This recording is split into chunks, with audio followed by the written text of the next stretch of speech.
This is one of the most valuable and volatile pieces of real estate on earth.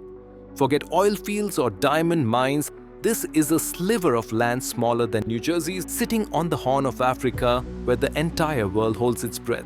This is the Bab el Mandeb Strait, the Gate of Tears, 30 kilometers wide, a single gap, but through it flows the modern world. Oil from the Gulf, cargo from China. The entire artery of globalization squeezes past Djibouti's shore on its way to the Suez Canal. To control this artery is to have your hand on the global economic pulse. That's why this tiny patch of desert has become a magnet for foreign armies. The US has its only permanent base in Africa here, Camp Lemonnier. France, the old colonial master, never left. Japan built its first overseas base since World War II here. And then, in 2017, the game changed forever. China's red flag was raised over its very first overseas naval base just a few miles down the road from the Americans. The world's two superpowers staring each other down across a dusty fence. Djibouti's government has a simple name for this business model: strategic rent. You don't sell what you have. You sell where you are. But Djibouti's power isn't just about global players. It's about its next-door neighbor, Ethiopia, a landlocked country of 120 million people with no path to the sea. When Eritrea gained independence in 1993, Ethiopia lost control of the Red Sea coastline overnight. The war that followed closed the border. Since then, its only reliable route to the world's oceans was through Djibouti. Today, more than 90% of everything Ethiopia buys or sells travels on a single railway line to Djibouti's port.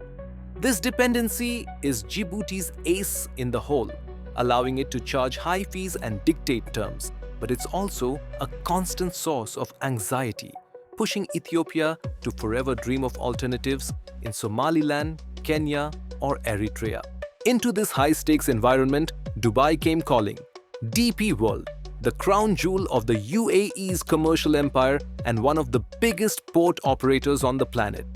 In 2006, they signed what seemed like the perfect deal, a 30-year partnership to run Djibouti's main container terminal.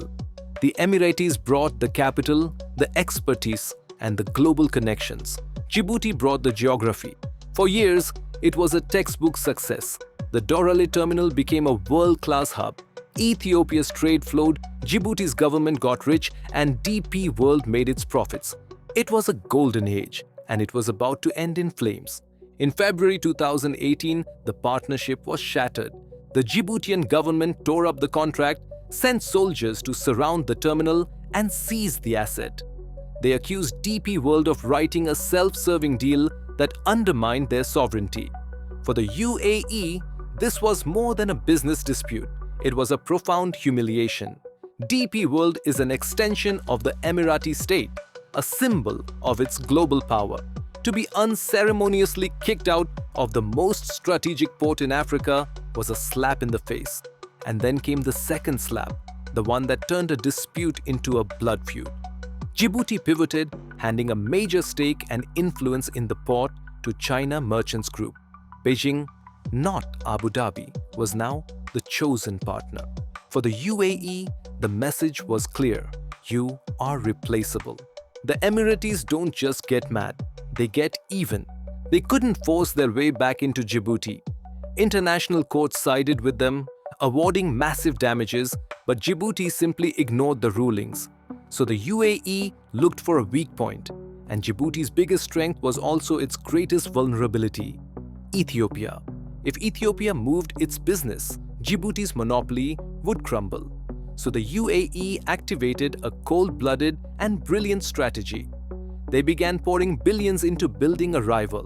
They transformed the port of Berbera in the breakaway region of Somaliland from a dusty outpost into a modern container terminal. They made announcements of plans to build highways and trade corridors, all leading to Ethiopia. The message to Djibouti was no longer in a courtroom. It was being written in concrete and steel. Just down the coast, we are going to end your monopoly. For Ethiopia's Prime Minister, Abiy Ahmed, The Emirati Raj was an opportunity dropped from the heavens. He was a leader scarred by the Tigray War, in desperate need of a win. His reforms are contested. He needs both nationalist legitimacy at home and leverage abroad. So he began speaking constantly about Ethiopia's need for sea access. He raised old grievances, the lost ports of Eritrea. He signed a memorandum with Somaliland to use Berbera. He made port diversification a political rallying cry. He was playing for two prizes at once. At home, he acted like a strongman fighting for his nation's destiny. Abroad, every speech he gave made Djibouti more nervous and made his new best friends in Abu Dhabi smile. But this isn't just a Horn of Africa story. It's also a story of a family feud in the Gulf. The two great powers of the Arabian Peninsula, Saudi Arabia and the UAE, are supposed to be allies, but they are fierce competitors. When Saudi Arabia launched a Red Sea alliance, it pointedly excluded the UAE. For Abu Dhabi, that was a humiliation. The Red Sea is the Saudi backyard. But the UAE has ambitions too, to be the logistics hub between Asia, Africa, and Europe. This public snub only hardened the UAE's resolve to build its own sphere of influence. The rivalry turned bloody in Sudan, where the Saudis backed the official army while the UAE armed the rival RSF. The Red Sea coast became another proxy battleground in the silent struggle for dominance between Riyadh and Abu Dhabi. While all this plays out, China has quietly entrenched itself.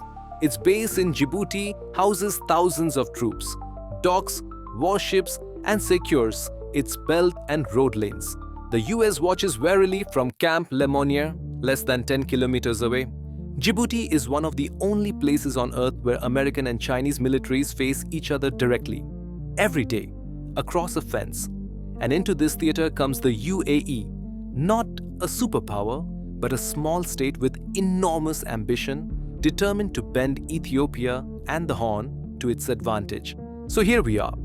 A tiny landlord named Djibouti makes a high-stakes gamble, swapping an Emirati partner for a Chinese one. This act of defiance unleashes the fury of the UAE, which in turn drives Ethiopia into a perilous gamble.